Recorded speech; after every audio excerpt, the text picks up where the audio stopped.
సున్నగుడ్డ తాండా, Tummala road, Kaulepalli ఏరియాలో ఏదో land acquisition జరుగుతుంది, సర్వేలు జరుగుతున్నాయి అని చెప్పి పట్టా ఉన్నటువంటి రైతులు భయపడుతున్నారు.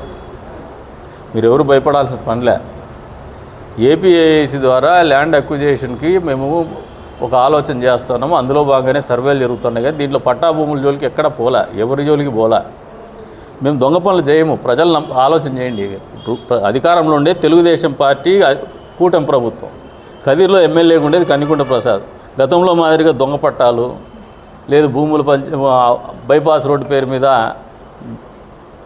పంచాయతీలు చేసుకునేదో, లేదు లిటిగేషన్ వాళ్ళే పెట్టి వాళ్ళే పంచాయతీ చేసి డబ్బులు కొట్టేదో, పట్టా వాళ్ళ దాన్ని జోలికి పోయేసి అక్వైర్ చేస్తానని బెదిరించి వాళ్ళతో డీల్ చేసుకునేదో, ఇట్లా పనులు జరగవు ఈ ప్రభుత్వంలో.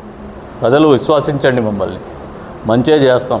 మిమ్మల్ని ఆడ ఇబ్బంది పెట్టేటువంటి ఆలోచన మాకు ఎవరికి లేదు. ప్రభుత్వం మంచి చేయాలనే ఉద్దేశంతో ఉంది. ఎమ్మెల్యే మేము కూడా మంచి చేయాలనే ఆలోచనతోనే ఉన్నాం. ఎక్కడ కూడా నియోజకవర్గంలో తప్పి చేసే పనులు లేవు.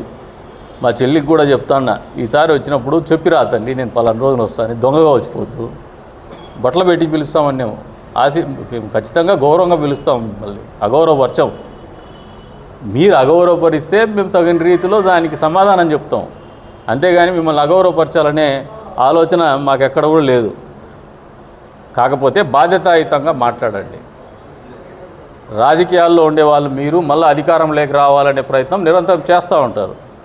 దానికి పద్ధతి ఇది కాదు. అబద్ధాలు చెప్పడం పద్ధతి కాదు.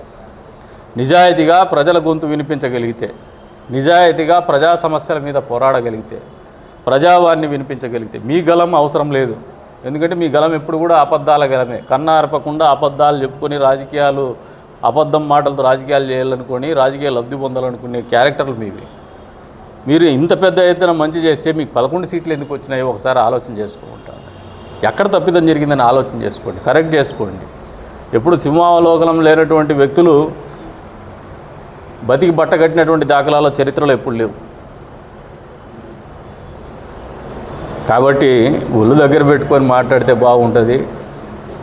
అబద్ధాలు చెప్పకుండా ఉంటే బాగుంటుంది. ఈ రకమైన ధోరణి పెంచుకోమని చెప్పేసి కోరుతా ఉన్నాను.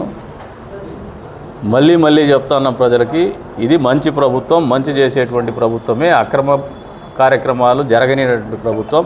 ఈ నియోజకవర్గంలో పైన నుంచి మొదలు పెడితే జగన్మోహన్ రెడ్డి వారి నుంచి కదిరి వరకు కూడా ఒకటే పేటెంట్ రైతులకి. గతంలో వీళ్ళు దొంగ పని చేసి అది మంచి పని చెప్పేసి ప్రచారం చేసుకుంటారు. ప్రతిపక్ష నాయకుల్ని దొంగలుగా చిత్రీకరించే ప్రయత్నం చేస్తారు. నోరుంది కదా అని అబద్ధాలు పదే గట్టిగా మాట్లాడేస్తారు. ఆ అబద్ధాన్ని నిజమని చెప్పే ప్రచారం చేసేటువంటి కార్యక్రమం చేస్తారు. కదిర్లో నుంచి మొదలు పెడితే రాష్ట్రం వరకు కూడా ఈ పరిస్థితులు మారినాయి. గతంలో మీరు చెప్పినట్టు గందికొండ ప్రసాద్ ఒక మతానికి వ్యతిరేకం చెబితే ఆ మతస్థులు నమ్మే పరిస్థితులు లేరు. ఒక కులానికి వ్యతిరేకంటే ఆ కులస్తులు నమ్మే పరిస్థితి లేరు.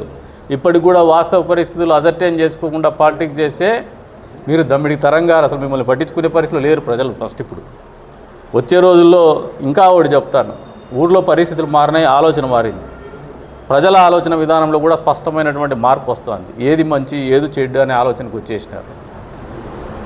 కాదే 15 నెలలు అయినా ఇప్పటికీ మీ బతుకులు మీ అంతకు మీరే పోయేసి దొంగపటాల దాంట్లో ప్రజలతో కంప్లైంట్ చేసుకొని ఇరుక్కుంటున్నారు. ఇంకా ఎన్ని వస్తాయో మీవి, ఇంకా ఎవరెవరు వస్తారో తెలియదు. ఒక ఆయన అయితే చికెన్ స్క్రాప్ అమ్ముకుంటాడు, చైర్మన్ హోదాలో ఉండి. పిల్లాన్ని అడ్డం పెట్టుకొని చిన్న స్టాంపులు వేస్తారు. పీవీఆర్ దగ్గర దొంగ భూములు కొని కేసులో ఇరుక్కుంటారు, దొంగ ఫోర్జరీ చేసి డాక్యుమెంట్స్. మీరు చేయని అక్రమం ఏందో చెప్తే ఉల్టా చోరు డాటా కొత్వాలకు అని చెప్పేసి గడిచిన 10 ఏళ్ళు నన్ను దొంగగా చిత్రీకరించే ప్రయత్నం చేసినారు. మీరు ఎప్పుడు ప్రయత్నం చేసినారు కానీ వాస్తవాన్ని ఎప్పుడు ఒక రోజు కూడా చెప్పలేకపోయినారు.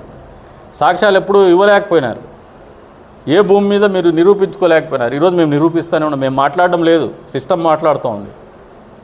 అంతేకాకుండా లాటరీ టికెట్ల మీద పెద్ద ఎత్తున చర్యలు తీసుకోవాలని